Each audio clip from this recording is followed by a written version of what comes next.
अगर ये वीडियो पूरा नहीं देखा तो आप कभी आईपीएस ऑफिसर नहीं बन पाओगे। पर ऐसा क्यों? क्योंकि इतने कम टाइम में आपको इतनी ज़्यादा इन्फॉर्मेशन किसी और वीडियो में मिल ही नहीं पाएगी। आईपीएस ऑफिसर बनना एक सपना होता है। खुद को आईपीएस ऑफिसर की पोस्ट पर देखना किसी सपने से कम नहीं। और मैं अच्छी तरह जानता हूँ आपका भी सपना है खुद को आईपीएस ऑफिसर की पोस्ट पर देखने का। आईपीएस जिसका full form Indian police service यानी भारतीय पुलिस सेवा, इस पद को पाने और प्राप्त करने के लिए आपको 10वीं से ही इसकी तैयारी शुरू करनी होगी। आईपीएस की परीक्षा सबसे कठिन परीक्षाओं में से एक है। आईपीएस ऑफिसर बनने के लिए आपको 10th और 12th की परीक्षा में पास होना होगा, जिसके बाद अपना ग्रेजुएशन कंप्लीट करना होगा। आपको यह भी ध्यान देना होगा कि ग्रेजुएशन कंप्लीट करने पर आपके कम से कम 50% यानी 50% अंक होने चाहिए, तभी आप इस परीक्षा के लिए अप्लाई कर सकेंगे। जब आप ग्रेजुएशन कंप्लीट कर लेंगे तब आपको यूनियन पब्लिक सर्विस कमीशन यानी यूपीएससी की परीक्षा के लिए ऑनलाइन आवेदन देना होगा। जब आप यूनियन पब्लिक सर्विस कमीशन यानी यूपीएससी को क्लियर कर लेते हैं, पर आपको यह भी बता दें कि यूपीएससी कोई आम एग्ज़ाम नहीं। इस परीक्षा के लिए हर साल लगभग 7 से 8 लाख बच्चे यानी स्टूडेंट आवेदन करते हैं, जिसमें से कुछ ही बच्चे यानी कुछ ही स्टूडेंट्स सिलेक्ट हो पाते हैं। अगर आप सिलेक्ट हो जाते हैं और यूपीएससी की परीक्षा को क्लियर कर देते हैं, जिसके बाद आपको 3 और एग्ज़ाम से गुजरना पड़ेगा। नंबर 1 प्रारंभिक एग्ज़ाम, नंबर 2 मुख्य एग्ज़ाम, नंबर 3 साक्षात्कार यानी आपका इंटरव्यू। यह 3 एग्ज़ाम डिसाइड करती है कि आप आईपीएस ऑफिसर बन पाओगे भी या नहीं। ये 3 एग्ज़ाम आसान नहीं होती।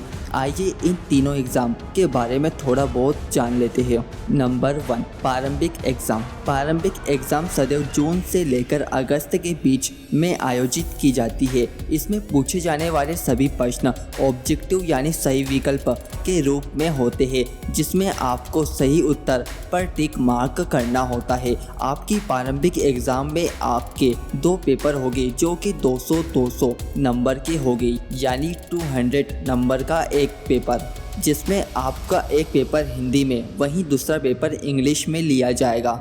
नंबर 2 मेन एग्ज़ाम यानी मुख्य एग्ज़ाम। जब आप प्रारंभिक एग्ज़ाम को क्लियर कर लेते हैं तब आपको मुख्य परीक्षा की एग्ज़ाम देने का मौका दिया जाएगा, जिसमें आपके 9 पेपर लिए जाएंगे, जिसमें 2 अलग लैंग्वेज में आपके पेपर होंगे, जिस तरह आपके प्रारंभिक एग्ज़ाम में हुए थे।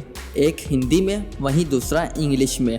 इसमें आपसे विकल्प के साथ साथ निबंध भी पूछे जाएंगे, जिसकी तैयारी आपको अच्छी तरह से करनी होगी। नंबर 3 साक्षात्कार एग्ज़ाम यानी इंटरव्यू। जब आप प्रारंभिक एग्ज़ाम और मुख्य एग्ज़ाम को क्लियर कर लेंगे तब आपका इंटरव्यू लिया जाएगा, जो कि 275 अंक का होता है और यह इंटरव्यू 45 मिनट का होता है। इस इंटरव्यू में आपका आत्मविश्वास, खुद को प्रस्तुत करने की क्षमता, आपके विचार, आपका रवैया आदि परखा जाएगा। जब आप इन तीनों एग्ज़ाम को क्लियर कर लेंगे तब आपको आईपीएस ऑफिसर की ट्रेनिंग के लिए भेज दिया जाएगा और यह ट्रेनिंग 3 साल की होती है। 3 साल बाद जब आपकी ट्रेनिंग पूरी हो जाएगी तब आपको आईपीएस ऑफिसर बनने के लिए शपथ लेनी होगी। शपथ लेने के बाद आप एक सफल आईपीएस ऑफिसर बन जाओगे। दोस्तों, हमने बात करी कि आईपीएस ऑफिसर बनने के लिए आपको किन किन एग्ज़ाम को क्लियर करना होगा, पर आपको यह भी जान लेना ज़रूरी है कि आईपीएस ऑफिसर बनने के लिए क्या क्या योग्यताओं का होना ज़रूरी है आप में। आपको आईपीएस ऑफिसर बनने के लिए किन किन बुक्स को अभी से पढ़ना शुरू करना होगा।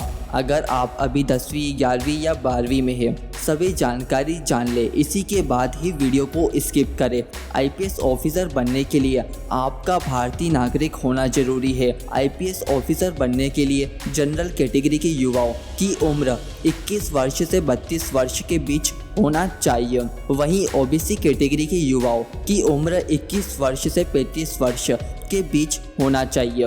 SC और ST कैटेगरी के युवाओं की उम्र 21 वर्ष से 37 वर्ष के बीच होना चाहिए, इससे अधिक नहीं। IPS ऑफिसर बनने के लिए पुरुष की हाइट 165 सेंटीमीटर, वहीं महिलाओं की हाइट 150 सेंटीमीटर होना चाहिए। IPS ऑफिसर बनने के लिए पुरुषों के चेस्ट का साइज 84 सेंटीमीटर, वहीं महिलाओं के चेस्ट का साइज 79 सेंटीमीटर होना चाहिए। IPS ऑफिसर बनने के लिए आपकी कमज़ोर आँखों की दृष्टि 6/6 और दूरदृष्टि 6/9 होना चाहिए। IPS ऑफिसर बनने के लिए सबसे पहले इस वीडियो में बताई गई सभी जानकारी की अच्छी तरह से तैयारी करनी होगी आपको। इसी के साथ साथ आपको अभी से ये बुक भी पढ़ना शुरू करना होगा। Number 1, Indian polity by Laxmikanth. Number 2, biography of Indian by Murshid Hussain. Number 3, general studies based on NCERT syllabus. Number 4, a brief history of modern Indian by spectrum. Number 5, Indian economy by Ramesh Singh. I hope आप सभी को video अच्छा लगा होगा। IPS officer बनने से related किसी भी जानकारी को जानने के लिए कमेंट जरूर कर दे।